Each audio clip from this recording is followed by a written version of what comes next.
Hi, everyone. Matt Kruger, EPBA President. There's been recent development in the last few weeks about our benefits, about representation, collective bargaining, questions of that nature. Some of us have seen some flyers, some letterheads, some what I call hate flyers, some intimidation tactics that are questioning people now whether or not they enroll, and part of that enrollment is to be an active member, right? Okay. So I'm gonna share some screens. I'm gonna show you guys some things. You're gonna make your decision at the end of all this. The board decided that this would be the better communication for right now. So if you've been text this transmission, it's so that way you guys can be more updated. So let's bear with me real quick. Every week or bi-weekly, our board, the PBA's board, the EPBA's board, every week or 2 weeks or every single day, we go over our 6, okay? Our 6 right now, what we deal with are association health, retirement, wages, representation, health and welfare, public relations, okay? We always deal with those 6. That's what most unions are doing right now, right? Good unions, current unions. The one that we have right now, which is a company being ran by individuals and only one active member, one still being indicted, that was part of our unit that are still on top of the letterhead. One being elected recently that I don't think we voted on. No one voted on. Talking with DOT and enforcement as well, they did not vote either. So there's a clue for whoever's on the opposite side listening in. There's other people that we're talking to. Yeah, we are. So we're gonna stress out. We're gonna stress about the health and welfare benefits, right? I'm not really stressed about this. I have our arsenal ready to deal with the people that are looking to threaten our supplement benefits. Just to be clear, it's a collective bargaining right. You've already had that right. They already give you those wages, okay?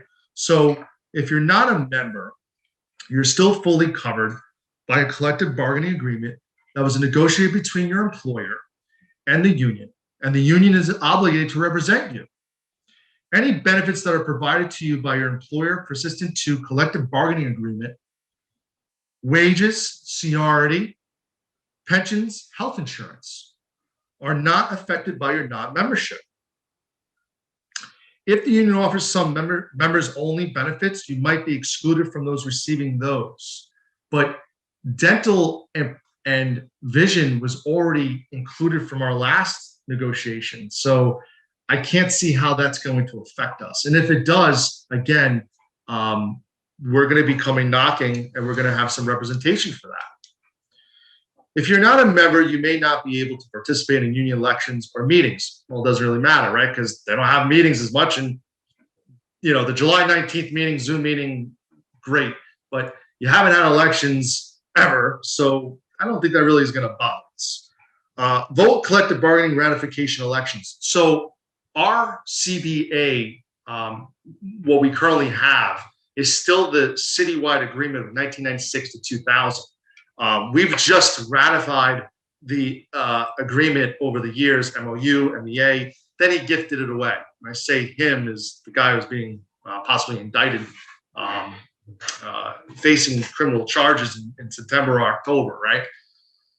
So with that said, and still seeing their names on the letterhead and everything else, and us going for the extraordinary circumstances in March, it's still kind of a devastating blow to go back to someone that stole your money and you're going back to a union that won't even show you won't meet you halfway to make you feel like, okay, they're handling that, and show us some financial reports or something to that nature.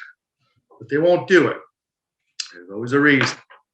Follow the money. So ratification to a collective bargaining, I don't see us agreeing on any contract anytime soon, especially if they're talking about improper practice. You know, we should be legally suing, but they're not going to do that. They want to stall us as long as we can, suffocate us like they've been, obviously. This whole thing with parity, uniform service, everything else, it's all only negotiated in uniform pattern bargaining. Vianney's award should be legally sued because we have that right negotiated. But they're gonna stall. They're gonna do their thing because they know obviously we want out. They may not be the only union or unit that they have that wants out. So that right there, I understand right now is becoming a problem for certain people. So I'm going to go into something real quick. This is all public knowledge. This is New Choice, New York. Bridget is the one who runs this with another guy named Ed. And I've talked with them over the past few months. They've helped us recently. We helped one of our own, Hector Reyes, with the Fanner Center because poor Hector was paying dues when he opted out in 2018 and they wouldn't let him come out. And they'll say that it was the city and everything else, but it wasn't. It was the union. Real quick, we're going to watch this video, folks. I just want to get your ideas. Ed speaks in this. Not Mullins, but another Ed.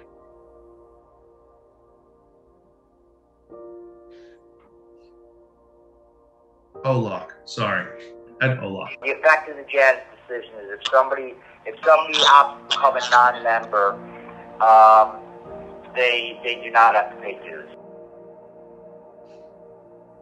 If you sign a membership card before the Janus decision, and the benefits and rights that I've described to you are not enough to keep you in the union, then. And you're still, despite all that, up to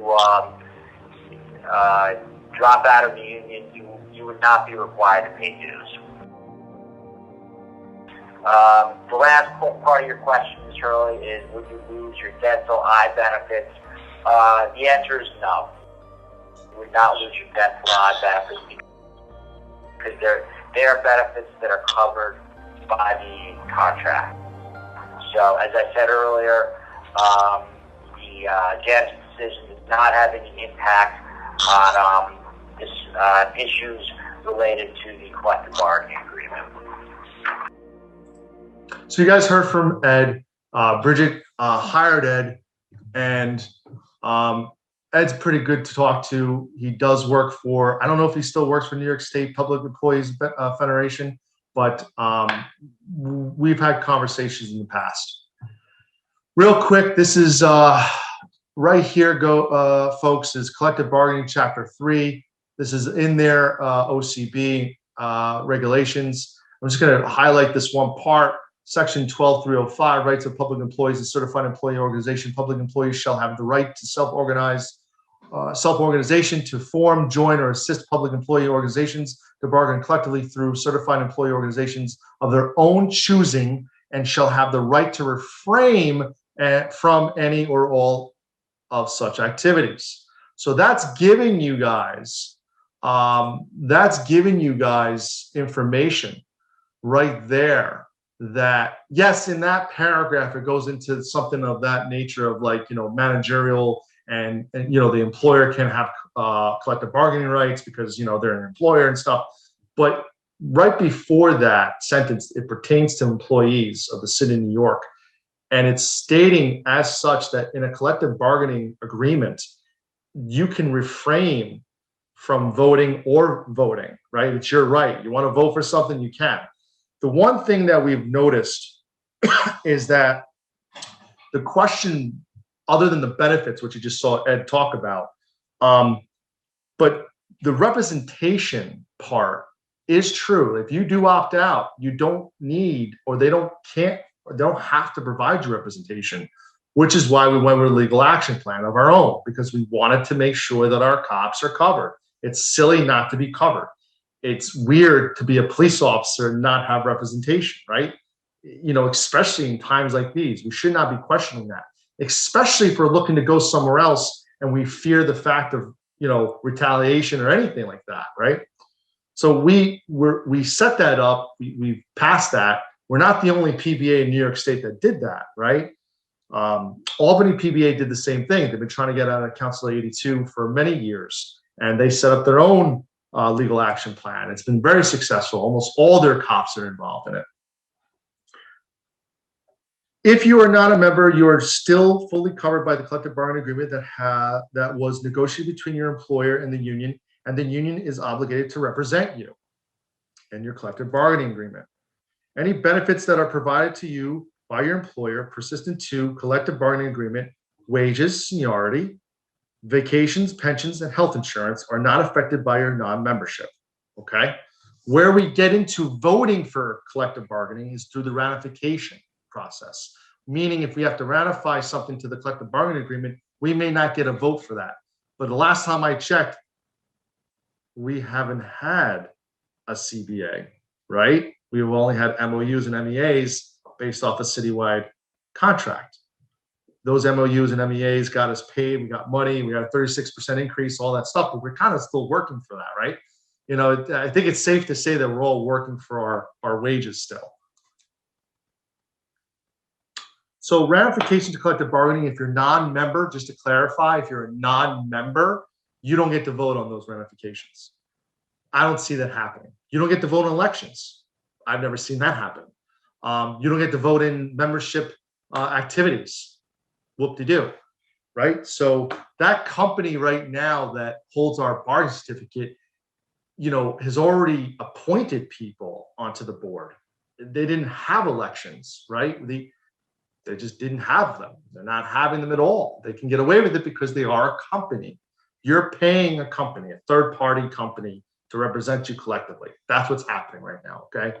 Speaking of that, TPA, third-party agency. Third-party agency means alliant, right? So Renee Campion from OLR, who's the commissioner, stated in her letter that it's going to a company called Alliant. You guys, if you were noticed in your emails or your information that was sent out as advisement, knew about this 2 weeks ago prior to that letter. It's kind of like we're almost all talking still, right? So Alliant, that third-party agency, is getting paid a certain amount of fees out of your welfare fund to administer and overlook your benefits. It's not like someone's going to turn around and go, well, Matt Kruger can't have this, but this guy or girl in this unit can. Matt can't, but this person can. You're violating my rights. That's my fair labor standard. That's civil service. You can't do that. And again, I've already put certain people with letterheads on standby. So I'm confident enough that I'm going to continue having my benefits. Supplement everything, I'm confident enough. I would never put my social security number on a shady site anyway. That's me.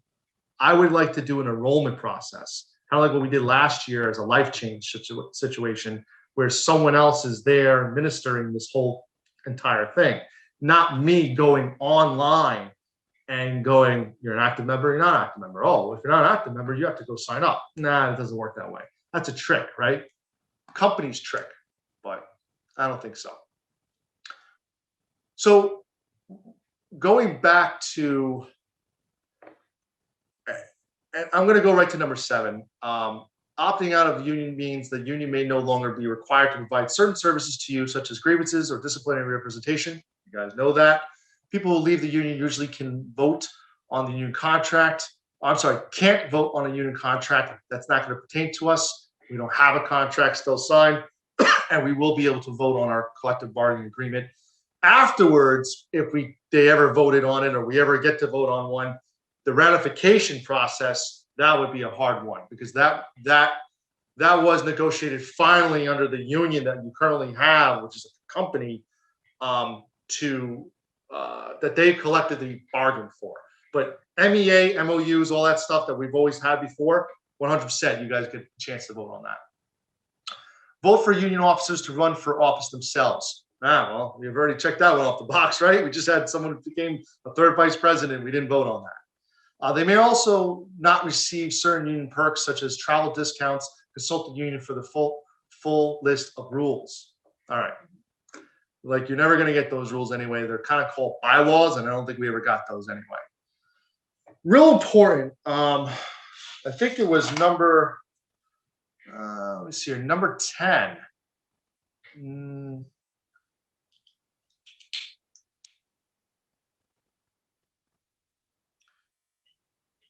is union membership optional? Union membership has always been optional for public employees for many years. People were forced to pay the workplace union whether or not they joined. But those forced payments, sometimes called fair share fees, that's usually in the teacher's lingo, not our lingo as police officers. We have union dues. Were banned from the U.S. Supreme Court in June 2018. The court ruled that forcing you to pay a union violates your First Amendment rights because it's forcing you to support a political cause you don't necessarily agree with. Let's talk about that, right, guys? So here we are, June 14th.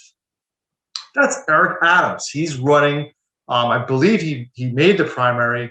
If I was a city person, I would have probably voted for Eric. I actually kind of like his background.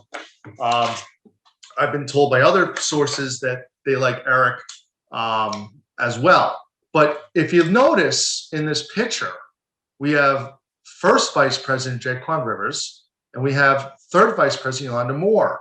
They got to speak at this event, what they call shooting the bow over at Catherine Garcia, claiming about the EEOC violations that I think if you guys read the affidavit against me and our union, the PBA, that there was 14 complaints justifying that they did that through EEOC, and that Catherine Garcia, who was a runner-up for the Democratic side of the city mayor, it says right here, Adams stands for DS New York, workers demanding pay and gender equality to shot across Garcia's bow, right? So they used LEBA as a ploy, and here they are politically connected, right?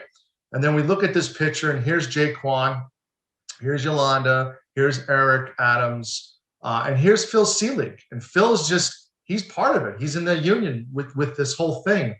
This is what they mean by that First Amendment. You may not want Eric Adams, and here is your union preparing and supporting, endorsing without our consent or anything. So that was the reason, right?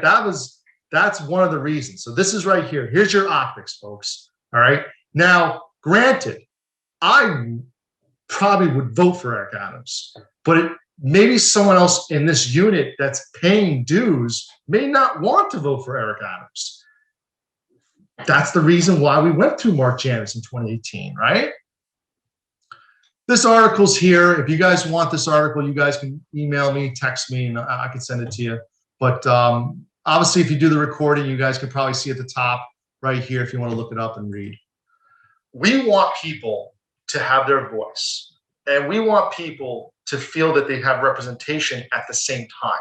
So we designed everything based off of this whole entire idea of legal action plan. You're getting a lot of information on a regular basis, whether you're checking the emails, whether you're deleting them, whether you care or not.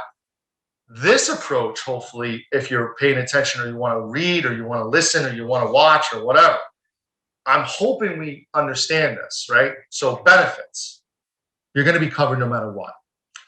If they mess with our benefits, that's the reason why they got themselves in trouble in the first place. And they have a TPA established, which is called alignment, so this doesn't happen. In OLR's letter, the last sentence, Renee talks about that. The commissioner goes into that from OLR and states that you do not have to pay dues in order to have benefits. So all the benefits you had before, you need to still continue having. It's a red flag if you don't. So that's number one. And number two, representation. We got you. We have it. Join.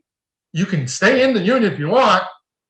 You're going to be double, paying double or whatever, or get out, opt out, get yourself established, get yourself represented, have the PBA and everyone else that's collectively doing it together, have your voice, win that back.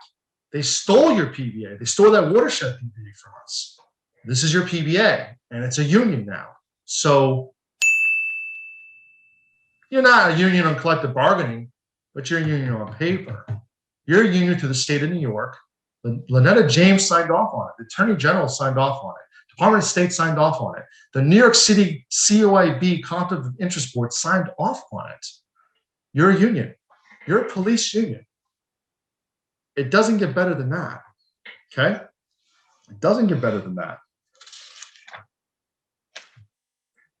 Now, collective bargaining. Questions have been, well, do I get a chance to vote on it? Yeah, you do, the first one. Second one, the ratification of it? No. Have we had one? It's been a while. I don't think it's going to happen. Personally, I think they're just going to stall us, suffocate us, and then all of a sudden they're going to try to sign a contract and say, oh, look at us. No. We're trying to stop that. We don't want that 7.25. They're pretending that they don't want it so they can continue stalling us. They're going to keep fighting this idea of uniform pattern and this whole thing and everything else. They have to sue. They don't have the money to do it. C-League is going to do whatever it takes to keep his pockets wealthy. The question is always, to me, recently, even looking at the bigger optics of Eric Adams, who would probably be the best candidate for us because of what we're going through right now as law enforcement. The Captains Endowment Association that Eric came from didn't endorse him. They endorsed Andrew Yang. The New York City Corrections Office didn't endorse Eric Adams, which Phil Sidley was the president of, who put Seabrook in, and then he stole their money, almost $20 million, right, in their annuity fund. We don't have that much money, but I'm sure that that would have been probably taken if possible, right? It's only a couple things there, right? So there's a couple ideas here that I have going on. The optics of what we're seeing and how things are being done towards this unit and how these hate flyers are coming out and how people are trying to intimidate us into believing that we have to sign up, otherwise we lose benefits and you don't have representation and God forbid this. I don't think that's a very wise move on their part now. You're organized. You have legal action. You're able to opt out and you're able to hold these people accountable. And it's only a matter of time that we get that collective bargaining certificate. We're just going to take it. We're the cops. We're going to take it. End of story. That's it. That's all I have for you guys tonight. Please stay safe, stay healthy, stay minded. You can call the number at the bottom of the screen. I'll answer any questions. If I don't get back to you, I'll get back to you right away. You can email me, anything like that. But it's time, folks. It's time. It's time to move on. It's time to skedaddle, get the heck out, move wherever we got to move to, which is pretty fast. Just to put into perspective, I'd rather go with 13,000 people because that gives us the idea that 200 plus 13,000, we collectively bargain at the table, that many people, right? Ed Mullins, President Ed Mullins will be there collectively bargaining. So that to me alone speaks volumes, right? Plus they're a police union like we are. So thank you guys. Thank you so much. Please don't hesitate to call or reach out. All right. Be safe, everyone. Bye.